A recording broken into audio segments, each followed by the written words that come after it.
एक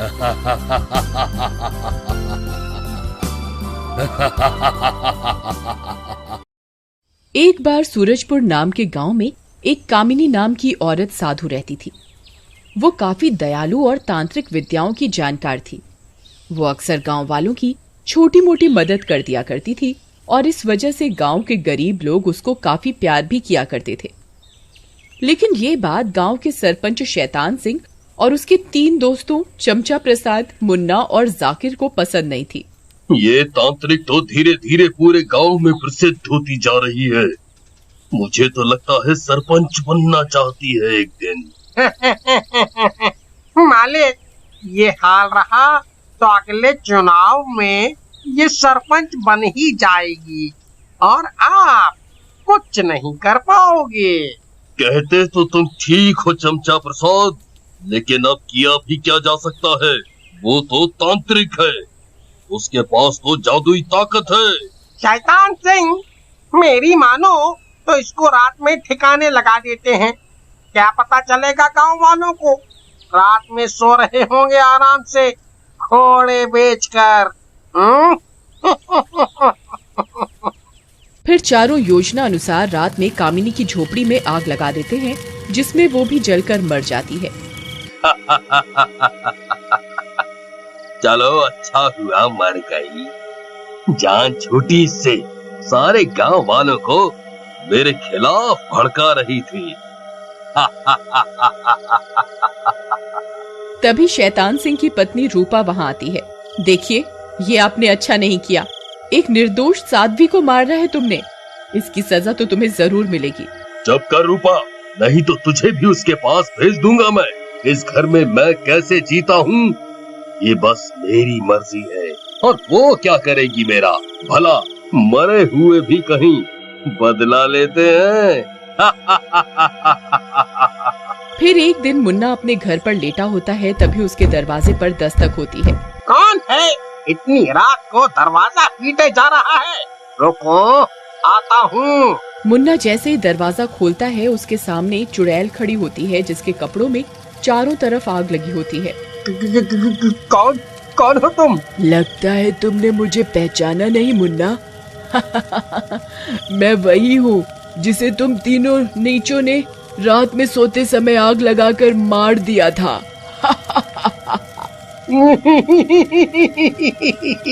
मुझे माफ कर दो बहन जी, गलती हो गई, मुझे माफ कर दो। माफ कर दूं? ऐसा कहकर चुड़ैल मुन्ना को पकड़ लेती है। चुड़ैल के शरीर की आग से थोड़ी ही देर में मुन्ना पूरा जल जाता है। अगले दिन शैतान सिंह और चमचा प्रसाद को मुन्ना की मौत का पता चलता है।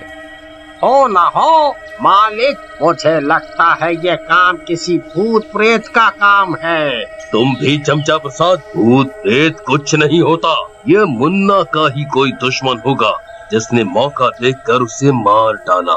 उसके बाद चमचा प्रसाद शैतान सिंह के घर से अपने घर जाने के लिए निकलता है। रास्ते में उसे टॉयलेट आता है और वो एक जगह रुककर टॉयलेट करने लगता है, लेकिन तभी वहाँ से धुआं उठने लगता है। अरे अरे, ये क्या हो रहा है? शैतान सिंह मेरी बात नहीं मानता। ये कोई भूत प्रेत का चक्कर ही है। भागो रे भागो, अपनी जान बचाकर भागो। इसके बाद चमचा प्रसाद वहाँ से भागने लगता है, लेकिन तभी उसके सामने चुड़ैल आ जाती है। उसकी चारों तरफ से आग की लपटें निकल रही होती हैं।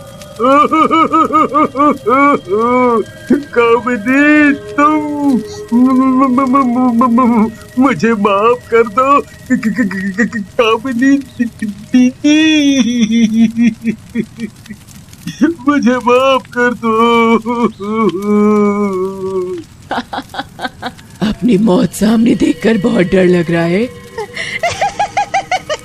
लेकिन उस दिन मुझे मारते समय तुम सब लोगों को दया नहीं आई। ऐसा कहकर चुड़ैल चमचा प्रसाद को पकड़ लेती है। थोड़ी ही देर में चमचा प्रसाद भी जल जाता है। ये बात जाकिर को पता चलती है तो वो एक फकीर के पास जाता है और उसे पूरी बात बताता है। तुमने एक निरपराध साध्वी को मारा है। दोस्तों, उसी की आत्मा भटक रही है, और जब तक वो अपना बदला ले नहीं लेती, कोई भी उसको नहीं रोक सकता। तुम लोगों की मौत तो पक्की है। नहीं बाबा, ऐसा मत कहो, हमसे गलती हो गई। अब हमारी जान बचाओ किसी भी तरीके से। ठीक है, तो मैं तुम्हें 2 ताबीज दे रहा हूँ। जब तक तुम दोनों दोस्त इसे पहन कर रखोगे, वो चुड़ैल तुम्हारा कुछ नहीं बिगाड़ पाएगी। उसके बाद जाकिर वो दोनों ताबीज लेकर फकीर के पास से निकल जाता है, लेकिन उसके जाते ही चुड़ैल उस फकीर के पास आ जाती है। फकीर, जितने भी ताबीज दे दे इन्हें, लेकिन इनकी मौत तो पक्की है। देखती हूँ तुम्हारी ताबीज कब तक इनकी जान बचाएंगे। ऐसा कहकर वो चुड़ैल फकीर को भी मार डालती है। उधर जाकिर वो ताबीज लेकर शैतान सिंह के पास जाता है। तुम भी जाकिर इन फकीरों और तांत्रिकों की बातों में आ रहे हो। ये सब कुछ नहीं होता। देखो देखो शैतान भाई, तुम्हें डर नहीं लगता तो मत पहनो, लेकिन मैं तो जरूर पहनूंगा, समझे? मेरी मानो तो आप भी पहन ही लो। ऐसा कहकर जाकिर शैतान सिंह के घर से निकल जाता है और अपने घर पहुंच जाता है। और उस रात काफी बारिश हो रही होती है। रात में जब जाकिर सो रहा होता है तो उसके दरवाजे पर जोर से दस्तक होती है। जाकिर जाकर दरवाजा खोलता है। सामने एक बहुत ही खूबसूरत लड़की खड़ी होती है। जी, ये इतनी रात गई, आप कहाँ से आ रही हैं? जी, मेरा नाम चांदनी है और मैं पास के ही गांव में रहती हूँ। बारिश काफी हो रही थी, आपका घर पास में देखा तो सोचा रात को यहीं रुक जाऊं, सुबह चली जाऊंगी। जी, आप ही का घर है, आराम से रहिए, चले जाना सुबह आराम से। लेकिन वो लड़की इतनी खूबसूरत होती है कि जाकिर उसे ही देखता रहता है। बस भी करिए, आप मुझे कितना घूरे जा रहे हैं, मुझे शर्म आ रही है। चांदनी जी, आपको पता नहीं आप क्या चीज है। तुम सा कोई प्यारा कोई मासूम नहीं है, क्या चीज हो तुम खुद तुम्हें मालूम नहीं है। आप भी बस करिए फालतू की बातें। मैं जानती हूँ तुम मर्दों को बस लड़की देखी और करने लगे चाशनी जैसी मीठी बातें।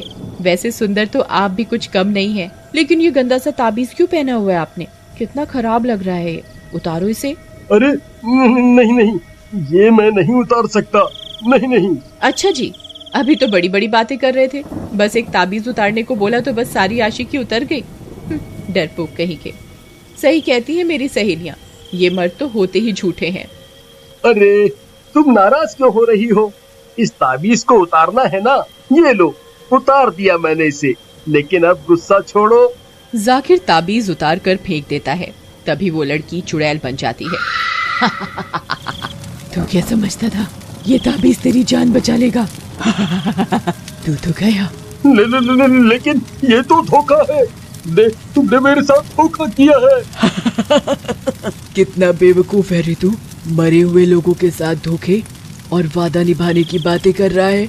वैसे भी तुम लोगों ने जो मुझे मारा वो कौन सा सही काम था? ऐसा कहकर चुड़ैल जाकिर को भी मार डालती है। जाकिर की मौत की खबर सुनकर शैतान सिंह भी काफी डर जाता है और ताबीज पहन लेता है। उसी रात भूत शैतान सिंह के घर आता है। शैतान सिंह अपने कमरे में अपनी पत्नी के साथ सो रहा होता है। उठो शैतान सिंह, उठो, देखो तुम्हारी मौत तुम्हारा इंतजार कर रही है, उठो। आ गई तू? जब तक मेरे गले में ये ताबीज है, तू मुझे मार तो क्या, छू भी नहीं सकती। तुझे पहले भी हम तीनों ने आग लगा के मारा था। तभी वहाँ पुलिस आ जाती है। आपने बहुत हिम्मत दिखाई रूपा जी। अपने पति के गुनाह को सामने लाने के लिए बड़ी हिम्मत की जरूरत होती है। रूपा, ये सब तेरा किया धरा है। मेरी पत्नी होते हुए भी तूने दुश्मन का साथ दिया। चुप कर, अगर तेरी ये पत्नी ना होती तो तू आज मरा पड़ा होता। तू क्या सोचता है ये ताबीज तेरी जान बचा लेगा? तेरी पत्नी ने कल रात मुझसे तेरी जान बख्शने के लिए कहा था, मैंने इसकी बात मान ली। आज तू जिंदा है तो बस अपनी पत्नी की वजह से। वैसे भी तुम चारों ने जो कामिनी जी की हत्या का पाप किया है वो माफी के लायक नहीं है, इसलिए देश के कानून के हिसाब से तुम्हें तुम्हारे किए की सजा मिलनी चाहिए। इसके बाद पुलिस शैतान सिंह को पकड़ कर ले जाती है और आज भी कामिनी को गांव के अंदर ही महसूस किया जाता है। वो हमेशा लोगों की किसी न किसी रूप में आकर मदद करती है।